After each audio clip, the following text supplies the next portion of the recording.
আসসালামু আলাইকুম। আপনাদের হাতে থাকা স্মার্টফোনের মাধ্যমে কিভাবে ইটিন সার্টিফিকেট করে নিতে পারবেন এটাই আপনাদের সাথে শেয়ার করব। সর্বপ্রথম গুগল ক্রোম ব্রাউজারে প্রবেশ করুন। এরপর সার্চ অপশনে গিয়ে লিখুন ইটিন রেজিস্ট্রেশন বা টিন রেজিস্ট্রেশন। এরপর বন্ধুরা দেখতে পাবেন এমন একটা ইন্টারফেস শো করবে। এখানে রেজিস্টারের উপর ক্লিক করে দিবেন। বন্ধুরা এখন আপনার একটা ইউজার আইডি এখানে সেট করে দিতে হবে বা লিখে দিতে হবে। আমি আমার মতো একটা ইউজার আইডি লিখে দিচ্ছি। ইউজার আইডির ক্ষেত্রে প্রথমে নামের কিছু অংশ, তারপর আমি কিছু সংখ্যা দিয়ে দিচ্ছি, আর এটা হবে 8টি অক্ষর বিশিষ্ট। আর এরপর আমি সেম পাসওয়ার্ড দিয়ে দিচ্ছি। নিচে রিটাইপ পাসওয়ার্ডে আবার সেম একই পাসওয়ার্ড দিয়ে দিচ্ছি। বন্ধুরা এখানে আপনাকে একটা সিকিউরিটি কোশ্চেনের উত্তর দিতে হবে। এখানে অনেক কোশ্চেন আছে। এখানে আমি দেখতে পাচ্ছি what is the name of your village. এখানে আপনার গ্রামের নামটি লিখে দিবেন। ওকে বন্ধুরা, এবার কান্ট্রি নেম, তারপরে বন্ধুরা মোবাইল নাম্বার, যে ব্যক্তির ইটিন সার্টিফিকেট করছেন সেই ব্যক্তির একটি ভ্যালিড মোবাইল নাম্বার এখানে লিখে দিবেন, যেটাতে ইটিন অ্যাক্টিভ কোড যাবে। এরপরে আপনার একটা ইমেল অ্যাড্রেস এখানে লিখে দিতে হবে। এরপর বন্ধুরা দেখতে পাচ্ছেন একটা ক্যাপচা, এই ক্যাপচাটি আপনাদের হুবহু পূরণ করে দিতে হবে। এরপর রেজিস্টারের উপর ক্লিক করে দিন। বন্ধুরা এখন দেখতে পাবেন ইটিন অ্যাক্টিভেশন কোড।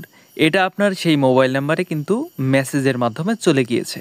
সেটা আপনারা এখানে লিখে দিয়ে অ্যাক্টিভেটের উপর ক্লিক করে দিবেন। বন্ধুরা হয়ে গেল। এখন আপনারা লগ ইন লেখাটির উপর ক্লিক করে দিবেন। দেখতে পাচ্ছেন এখানে লগ ইন, উপরে এই লগ ইনের উপর ক্লিক করে দিলে আপনার যে ইউজার নেমটি ছিল আপনি লিখে দিয়েছিলেন সেই ইউজার নেম এবং পাসওয়ার্ডটি দিয়ে লগ ইন করে নিন। বন্ধুরা লগ ইন হয়ে গেলে এখানে দেখতে পাচ্ছেন ইটিন রেজিস্ট্রেশন চেক। এখানে আপনি হেয়ারের উপর ক্লিক করে দিবেন। বন্ধুরা এখানে দেখতে পাচ্ছেন পারপাস অফ টিন, কোন কাজের জন্য আপনি টিন সার্টিফিকেটটি তৈরি করতে যাচ্ছেন। এখানে যেহেতু এর কোনো একটা বিকাশী একটা কাজের জন্য দিচ্ছে বা যে কোনো একটা ছোটো মোটো কাজ, সেজন্য আপনি এখানে আদার্সে টিক করে দিবেন। বন্ধুরা আপনাদের যে কাজ, আপনারা যে জব করবেন বা আপনারা বিজনেস করেন, যে কোনো কাজের জন্য এখানে আপনারা আপনাদের মতো করে ফর্মটি ফিল আপ করে দিবেন। কেমন বন্ধুরা, এখানে করদাতার ধরন আছে।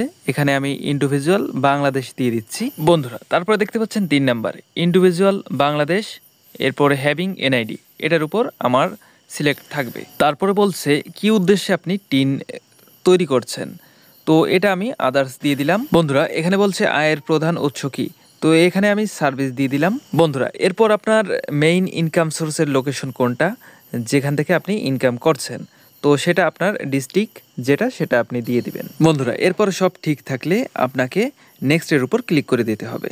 বন্ধুরা এখানে type of employee service location, এটা আপনার যে জেলা সেটার এখানে লেখা থাকবে, সেটা আপনি এখানে সিলেক্ট করে দিয়ে এরপরে গো টু নেক্সটের উপর ক্লিক করে দিবেন।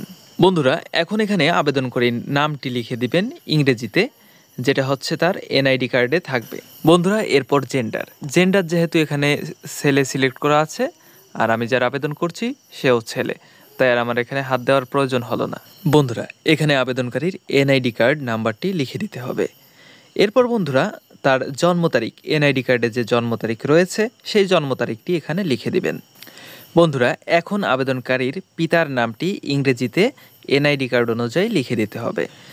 এরপর আবেদনকারীর মাতার নাম তার এনআইডি কার্ড অনুযায়ী ইংরেজিতে লিখে দিতে হবে। বন্ধুরা ইটিন আবেদনকারী যদি বিবাহিত হয় তাহলে তার স্ত্রী বা স্বামীর নাম এখানে লিখে দিবেন, আর যদি না হয় এখানে লেখার কোনো প্রয়োজন নেই।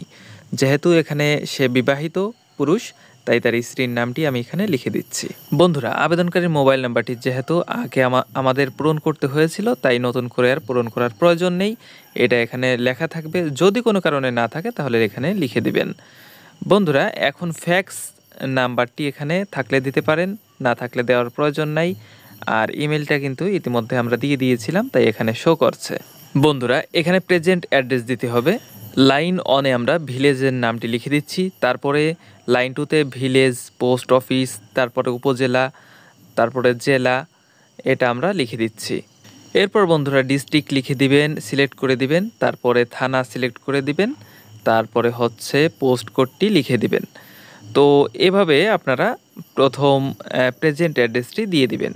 এরপরে বন্ধুরা যদি পার্মানেন্ট অ্যাড্রেস সেম হয় তাহলে এখানে টিক দিয়ে দিবেন, আর যদি সেম না হয় তাহলে আপনারা আলাদা করে লিখে দিতে পারেন। এরপর বন্ধুরা নিচে বিজনেস অ্যাড্রেসটিও আপনারা সেমভাবে লিখে দিবেন, আপনাদের যে অঞ্চলে বিজনেস আছে, ব্যবসা আছে, সেটা লিখে দিবেন।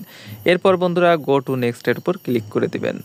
বন্ধুরা সব কিছু তথ্য মিলিয়ে দেখবেন, সব ঠিক থাকলে এখানে একটা টিক মার্ক করে দিবেন। টিক করে দিয়ে বন্ধুরা সাবমিট অ্যাপ্লিকেশনের উপর ক্লিক করে দিবেন। এরপর এগ্রি অ্যান্ড কন্টিনিউর উপর ক্লিক করে দিলে বন্ধুরা আপনাদের সামনে আমাকে একটা ইন্টারফেস শো করবে বা একটা পেজ চলে আসবে। এখানে আপনার এনআইডিতে যে ছবি ছিল সেই ছবি সহ আপনার সকল তথ্য এখানে দেখাবে, শো করবে। এখন ভিউ সার্টিফিকেটের উপর ক্লিক করে দেবেন। বন্ধুরা এখানে আপনাদের যে সার্টিফিকেট, টিন সার্টিফিকেট, এটা আপনাদের সামনে শো করবে, অর্থাৎ আপনার সার্টিফিকেটটি তৈরি হয়ে গিয়েছে। এখন বন্ধুরা ডাউনলোডের উপর ক্লিক করে আপনারা পিডিএফ আকারে সার্টিফিকেটটি দেখতে পাচ্ছেন। এখন বন্ধুরা যদি আপনাদের প্রিন্টার থাকে তাহলে প্রিন্ট করে নেবেন, আর না হলে বাজারে যে কোনো কম্পিউটার দোকানে গিয়ে শুধুমাত্র 20 টাকা বা 10-20 টাকা খরচ করে আপনারা একটা টিন সার্টিফিকেট হাতে পেয়ে যাচ্ছেন। অথচ আপনারা যদি এটাকে কোনো কম্পিউটার দোকান থেকে করতে চান তাহলে 200-250 টাকা এমনি নিয়ে নেবে। তো বন্ধুরা কেমন লাগলো ভিডিওটি ভালো লাগলে একটা লাইক করবেন, কমেন্টস করবেন এবং বন্ধুদের সাথে শেয়ার করবেন। আর আমাদের চ্যানেলে নতুন হয়ে থাকলে সাবস্ক্রাইব করে পাশে থাকবেন।